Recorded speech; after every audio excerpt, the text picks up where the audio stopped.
Halo, perkenalkan nama saya Anna Margaret Lumban Gaul. Saya adalah dosen tetap di Departemen Ilmu Politik FISIP UI. Saya mengampu beberapa mata kuliah di Departemen Ilmu Politik.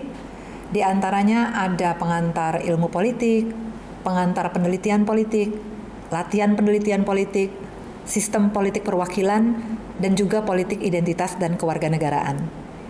Ini adalah sebuah video yang saya buat dalam rangkaian proses sertifikasi dosen, khususnya untuk melengkapi dokumen pernyataan diri dosen dalam unjuk kerja Tridharma Perguruan Tinggi PDD UKTPT bidang pengajaran.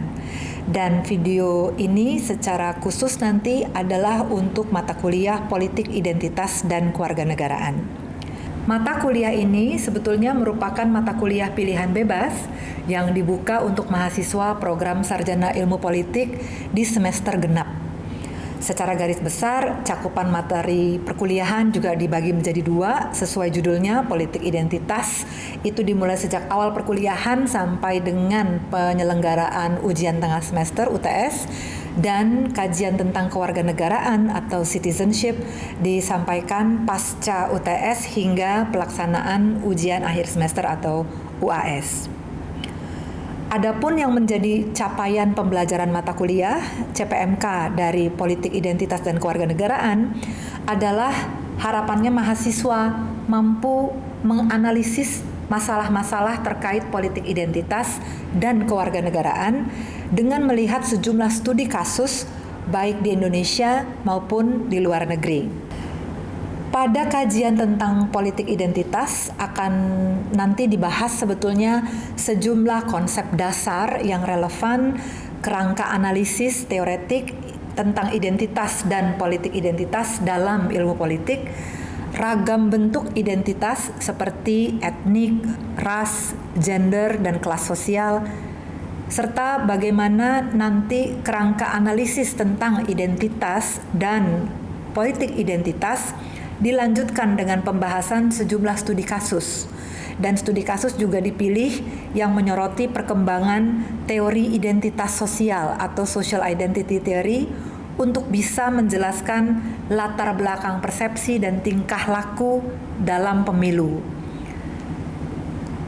Pada bagian tentang kewarganegaraan akan dibahas mulai dari tradisi populer kewarganegaraan atau citizenship studies, kajian kewarganegaraan dalam kaitannya dengan politik identitas, keberadaan kelompok mayoritas dan relasinya dengan minoritas, hingga perkembangan globalisasi sebagai konteks perpolitikan dunia kontemporer. Mata kuliah Politik Identitas dan Kewarganegaraan ini adalah satu bentuk pembelajaran yang dilakukan dengan berbagai metode mulai dari flipped learning dan problem-based learning, baik dilakukan secara asinkronus maupun sinkronus. Bahasa Indonesia sebetulnya digunakan sebagai bahasa pengantar yang utama, tapi memang bahan referensi perkuliahan diambil dari mulai sejumlah artikel jurnal yang relevan dan juga beberapa buku yang tersedia dalam bahasa Inggris maupun bahasa Indonesia sesuai dengan kajian yang sedang dibicarakan. Kriteria penilaian atau komponen evaluasi hasil pembelajaran di mata kuliah ini terdiri dari partisipasi aktif dalam diskusi di kelas, dan ini merupakan nilai individual maupun kelompok ketika diskusinya bentuknya diskusi kelompok. Lalu ada juga komponen laporan bacaan karena dari sejumlah artikel yang menjadi rujukan dari pembahasan di mata kuliah ini dimintakan kepada mahasiswa untuk membuat laporan bacaan dan laporan kritis terhadap artikel tersebut. Dan juga ada komponen ujian tengah semester dan ujian akhir semester. Sebentar, saya juga akan melakukan micro teaching dan secara khusus akan membahas satu sesi yang bertajuk teori identitas sosial dan kepemimpinan. Adapun sub CPMK dari sesi teori identitas sosial dan kepemimpinan, harapannya adalah mahasiswa kemudian mampu menganalisis teori identitas sosial dan kepemimpinan. Oke, selamat siang semuanya. Oke, sehat-sehat nih semua ya? Oke, terima kasih sudah hadir lagi di kuliah hari ini, dan sesuai dengan rencana perkuliahan, kita hari ini akan bahas teori identitas sosial dan kepemimpinan. Sebelum saya mulai dengan PowerPoint yang udah saya siapkan, boleh saya tanya dulu, gimana? Udah dibacakah dua artikel yang ditugaskan? Sudah, benar ya. Ada yang nggak selesai bacanya? Sulit sih. Susah, oke. Oke, nanti kita akan bahas satu-satu ya. Tapi udah pada bisa juga mengambil file laporan bacaannya ya. Diambil aja supaya nanti kita diskusikan. Karena kalau kita bicara teori identitas sosial dan kepemimpinan, seperti yang juga sudah dituliskan, ada dua nih artikel utama. Bener ya, kalian diminta untuk buat laporan bacaan dari dua ini? Iya. Dari dua ini, mana yang lebih susah? Kayaknya yang hoax sih, Pak. Fadil yang hoax, yang kedua ya? Iya. Oke. Dan yang lain? Yang kedua juga. Oh, sama semuanya, oke. Boleh cerita sedikit susahnya di mana? Bahasa Inggrisnya kah atau apanya? Bikin saya bingung, Mbak. Oke. Jadinya identitas itu apakah hanya yang berkaitan sama ciri fisik seseorang atau ada juga di luar itu? Oke. Ya, karena seperti minggu lalu ya, kita juga udah bahas, ketika kita bicara identitas, kita harus tahu juga konteksnya, kita sedang membicarakan identitas dalam konteks apa. Dan social identity theory atau teori identitas sosial memang bicara di persinggungan lintas keilmuan, politik, sosiologi, psikologi, dan sedang bicara tentang seperti apa sih identitas sosial punya pengaruh dan saling mempengaruhi, atau nanti yang kalian akan belajar juga ada sebuah terminologi penting, co-constitutive, yang artinya saling mempengaruhi antara kepemimpinan dengan identitas sosial. Dan memang untuk pembahasan ini, artikel kedua justru yang menjadi artikel inti, karena secara langsung dia mengkaitkan antara identitas sosial dan kepemimpinan. Kita lanjut dulu aja ya. Oke. Sebelum ke artikelnya Hogg dan kawan-kawan, kita lihat juga dari artikel dasarnya, artikel Bernstein. Dia bilang ada beberapa poin saja yang saya ambil, pasti kawan-kawan di sini juga udah lihat ya, di artikelnya ada bagaimana yang disebut politik identitas itu merupakan aktivisme politik selain aktivisme kultural. Karena mungkin seperti tadi Asia bilang, ini sebetulnya yang melekat atau yang kelihatan saja atau enggak sih? Kadang kan orang pikir yang disebut identitas itu kaitannya dengan budaya ya. Identitasnya orang Batak, kalau saya sebut gitu, maka yang bisa dilihat dari ciri khas identitasnya orang Batak, tanpa bilang dia orang Batak, kita tahu dia orang Batak ketika kita lihat dia bagaimana? Pakai apa? Pakai apa? Pakai batik? Ulos. Oke, itu tahu. Lalu tanpa bilang dia orang Jawa, terus kita lihat, oh ini kayaknya Jawa nih. Pas kita bisa lihat dia pakai belangkon untuk yang laki-laki, yang perempuan kebaya, kain, batik, dan seterusnya. Nah, Bernstein langsung mengingatkan, politik identitas bukan hanya aktivisme budaya, kultural, tapi juga aktivisme politik.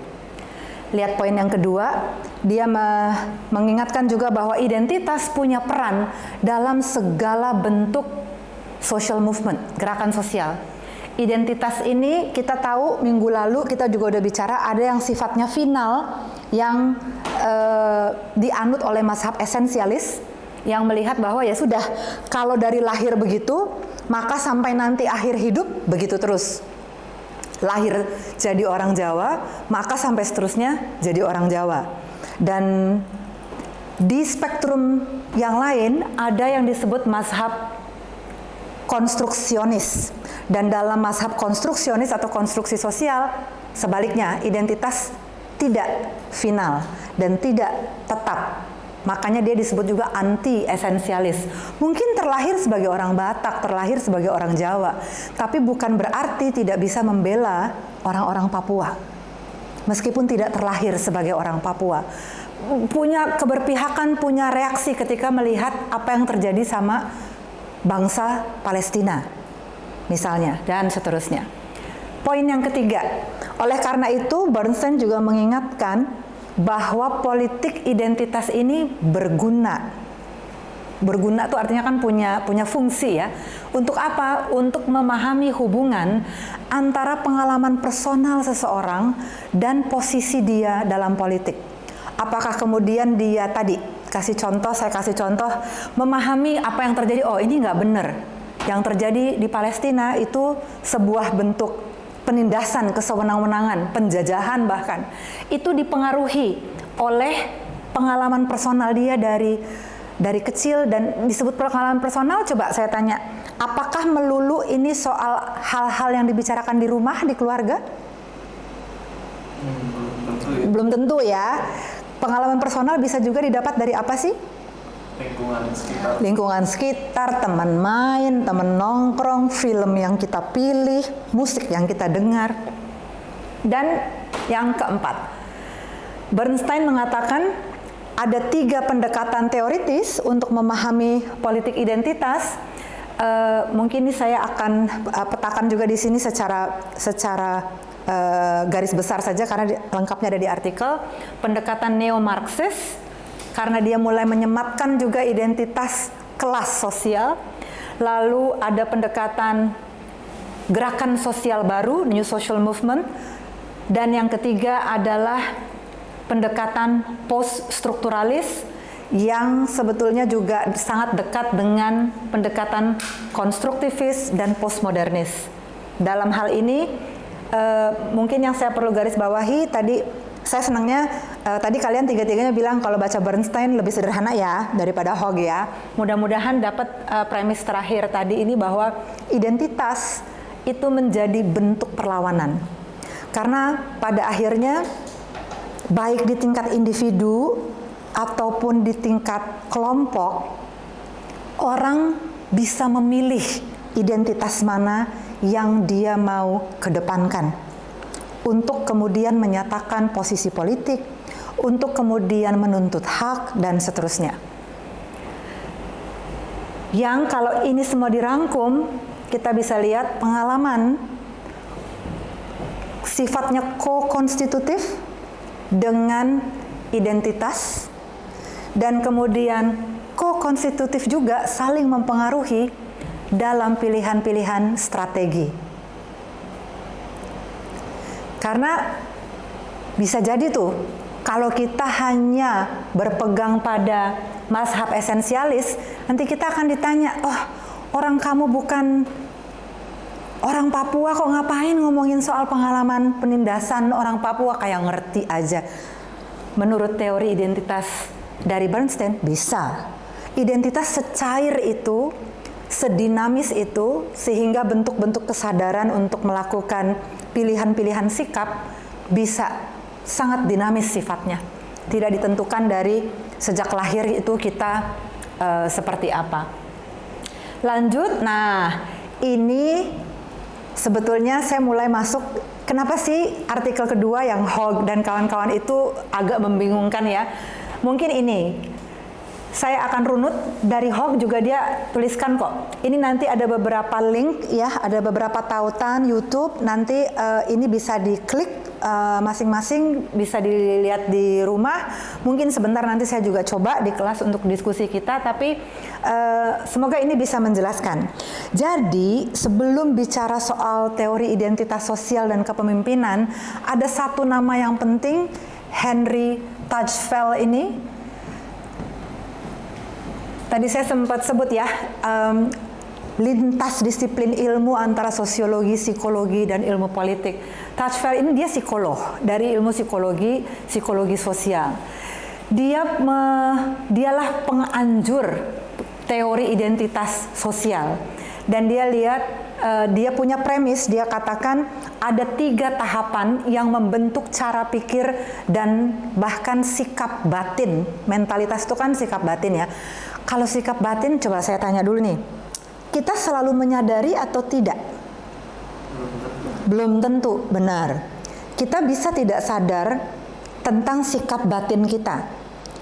Tapi Tajfel bilang, disadari atau tidak, selalu ada 3 tahapan ini sebelum kita kemudian menentukan, ini kawan saya atau lawan saya. Contohnya gini deh, kayak waktu tadi di kelas, begitu masuk kelas, atau ketika di sini siapa aja yang pernah naik kendaraan umum? Pernah lah ya, pernah. Tapi saya harus tanya dulu, oke. Ketika masuk ke gerbong KRL gitu deh ya, LRT, kalian waktu pilih bangku main lihat bangku mana aja langsung diisi, atau lihat-lihat dulu sebelah bangku itu siapa yang duduk, nanti saya duduknya sebelah siapa? Lihat-lihat. Lihat-lihat ya, lihat-lihat. Itu yang kata Tajfel, tahap pertama, kategorisasi.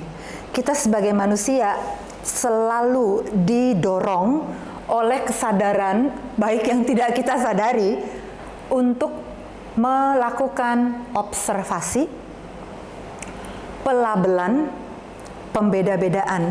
Ini kalau gue duduk sini, nyaman nggak ya? Saya kalau duduk, saya mending duduk di sana deh. Di situ kayaknya semua, kayaknya beda deh sama gayanya sama saya. Tahap pertama. Tahap kedua, identifikasi. Tapi menariknya di sini, tahap 1 yang kita cari itu perbedaan dulu ternyata menurut Tajfel. Di tahap kedua, identifikasi, barulah kita mencari kesamaan. Itu biasanya kita udah mulai duduk tuh ya. Bahkan di gerbong yang kita datang pertama, bisa kita nggak mau duduk di situ karena kayaknya enggak nih, kita kayaknya beda semua. Terus kita pindah, mencari kesamaan, ciri yang kata dia mau merasa belong.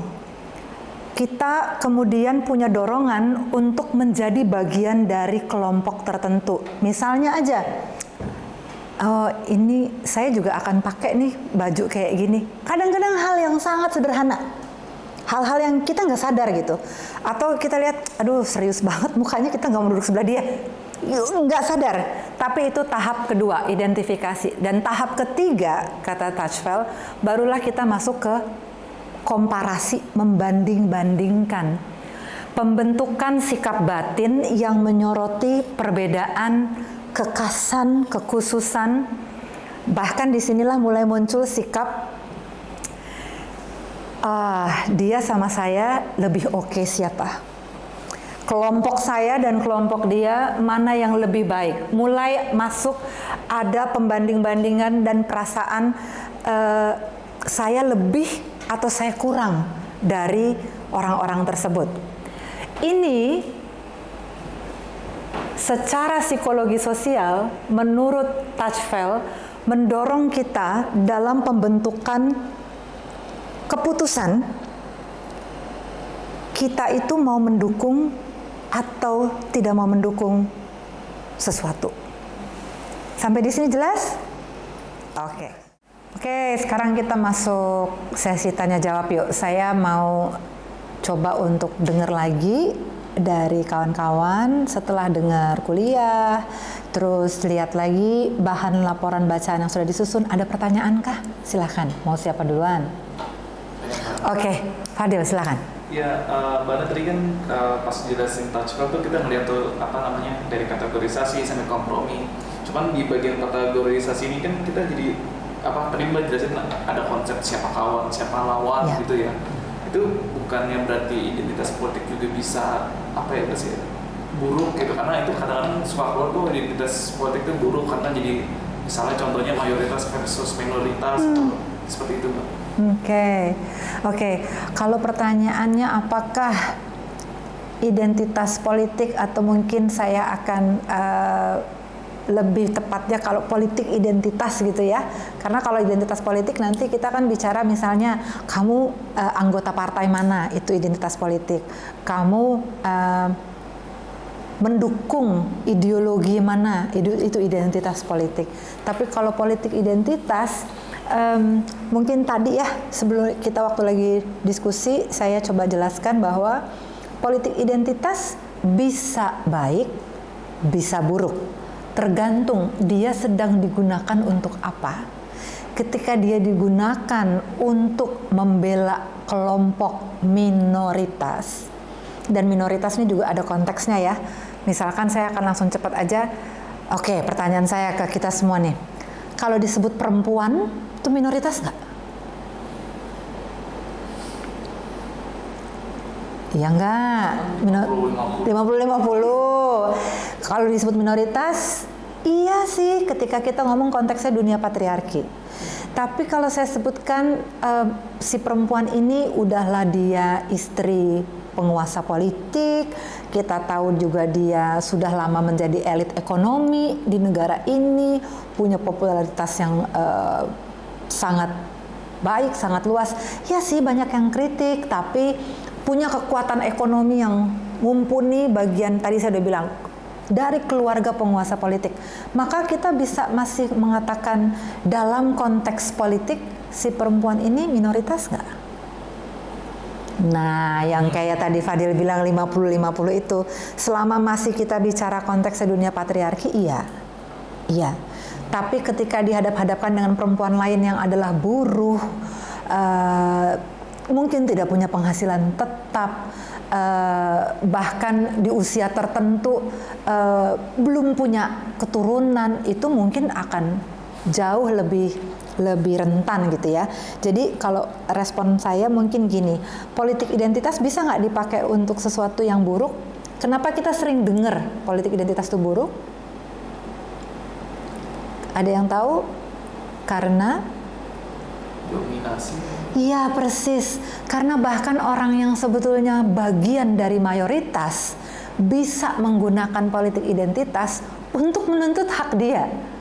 Jadi bisa dipakai juga oleh yang sebetulnya bagian dari mayoritas dan menyatakan bahwa oh, hak saya tidak dipenuhi, hak saya dilanggar, padahal dia bagian dari mayoritas yang justru mungkin karena kenyamanannya terganggu, karena privilege-nya keganggu ya, dan seterusnya.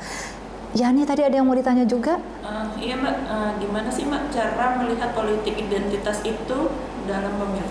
Oke, wah pertanyaannya bagus banget. Politik identitas jelas bisa dapat dipakai juga dalam pemilu, terutama ketika kita lihat tuh si politisi dalam kampanyenya mulai mengangkat hal-hal yang sifatnya justru ingin mempertajam perbedaan. Dan itulah masalahnya ketika politik identitas dipakai untuk mempertajam perbedaan antara calon-calon pendukung atau kantong-kantong dukungan. Ketika yang disoroti adalah perbedaan, maka potensi konflik menjadi sangat kuat. Dan dalam hal itu kita bisa lihat bagaimana politik identitas juga dipakai dalam pemilu.